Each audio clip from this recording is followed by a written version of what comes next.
¿Se imagina a una pareja cristiana de novios orando para ver si está bien, pidiendo la opinión a Dios para saber si tienen la oportunidad de irse a vivir juntos un tiempito antes de casarse? Una muchacha con un novio no creyente que le pide a Dios todos los días sabiduría para saber, este muchacho me conviene o no, quiero casarme con él, ¿puedo hacerlo o no puedo hacerlo? O un hombre de negocios que va a hacer un trato importante, está pidiéndole a Dios sabiduría, discernimiento, para saber si tiene que comportarse de manera ética en un negocio que va a hacer. Antes de ver qué dice la Biblia sobre las respuestas para estas preguntas, a la luz de una teología sana, ¿qué tal si me acompañas a ver qué dice sobre la obediencia?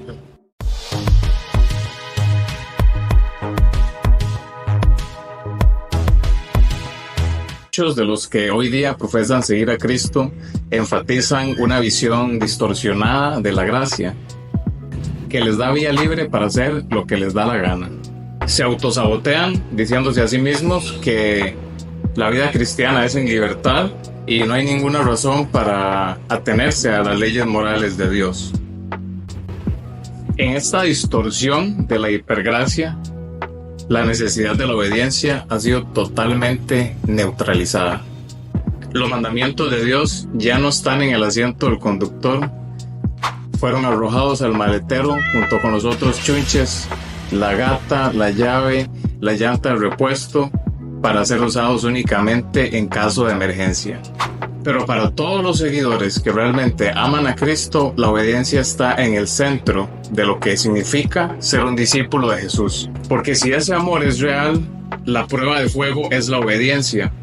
Jesús sostuvo, si me aman, obedecerán mis mandamientos. Juan 14:15.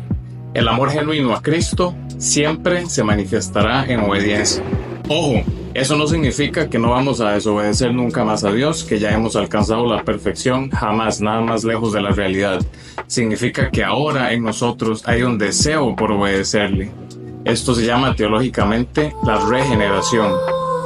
Les daré un corazón nuevo y les infundiré un nuevo espíritu.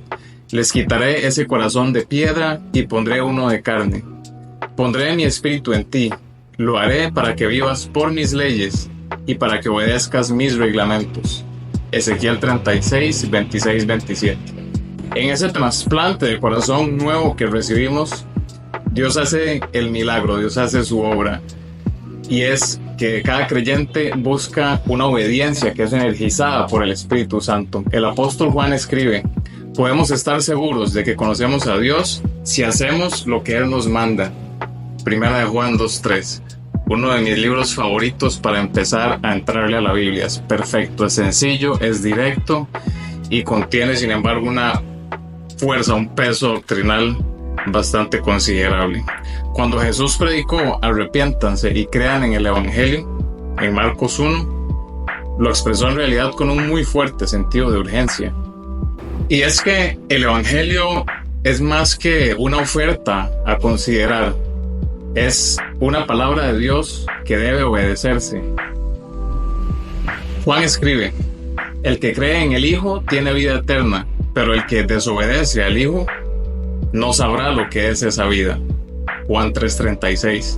En pocas palabras, la verdadera fe es obediente. Nuestra obediencia a la fe no es la base sobre la cual Dios nos declara justos, pero revela que nuestra fe es genuina.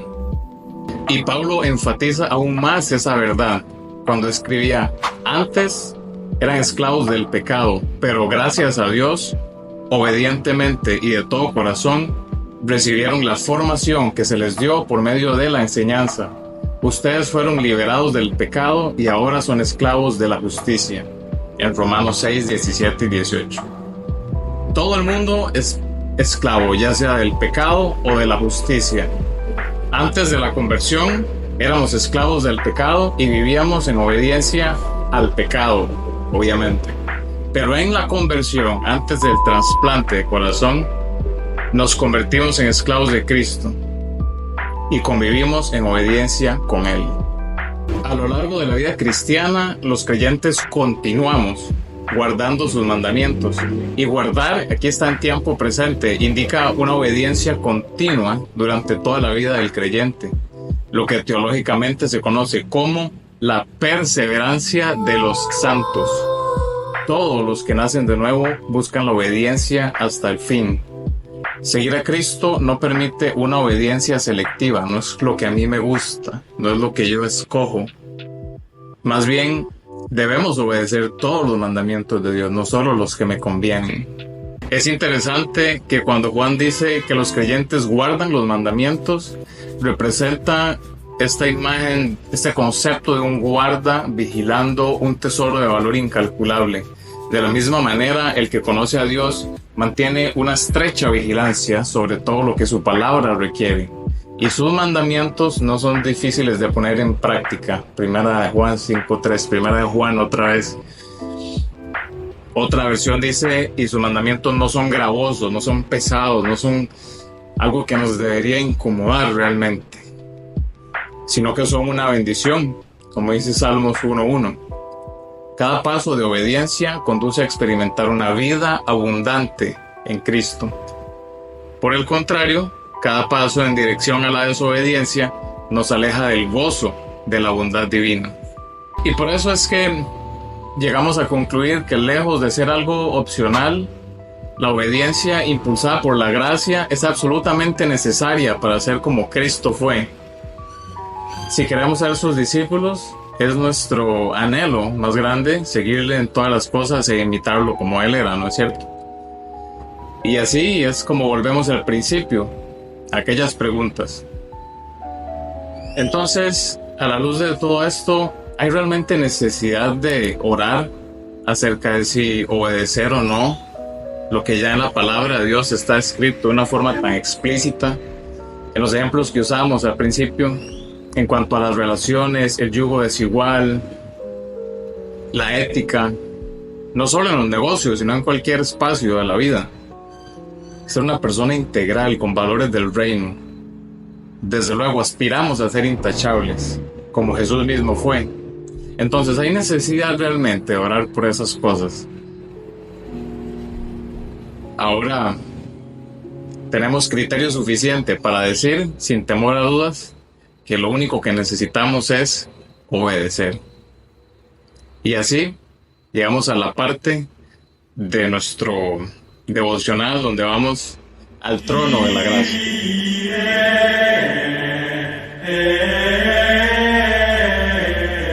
¿Pero qué es el trono de la gracia? El trono de la gracia es esta figura de autoridad donde está Dios sentado.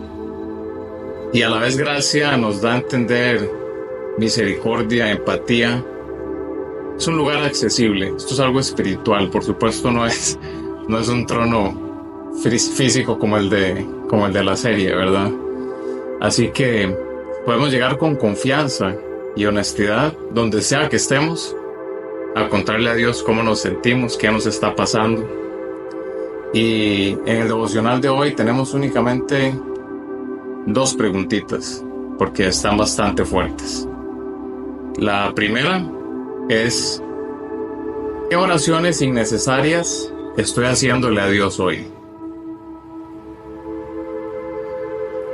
Está fuerte, ¿no? La segunda: ¿qué excusas tengo para evitar obedecer? Vamos a, en nuestro espacio personal, en el tiempo que tengamos para ello, destinado a acercarnos a ese trono de la gracia, a hablar con Dios y estar dispuestos para ver qué es lo que nos tiene Él que responder también. No se trata, una conversación es en 2 vías, no es solo lo que yo diga, sino lo que Dios me quiere decir. Y una vez que recibamos esa información, que el Espíritu Santo nos ayude a poner en práctica decisiones que nos encaminen a tener una obediencia más constante, más firme si se quiere. De igual manera, mientras llega la próxima semana, tenemos un par de versículos para ir rumiando, ir masticando, relacionados con este tema, obviamente, que son Primera de Samuel 15:22 y Mateo 7:21. Le agradezco mucho que me haya dedicado estos minutos para hablarles sobre algo muy importante para mí, como es la Biblia, sus verdades. Si usted considera que esto puede ser de provecho para alguien que usted conoce, por favor comparta todo lo que pueda, y que así este mensaje llegue a más personas, que todos podamos ir cada día más tras la verdad, que es esa verdad de Dios que nos trae libertad, que nos trae plenitud de vida en Cristo. Chao.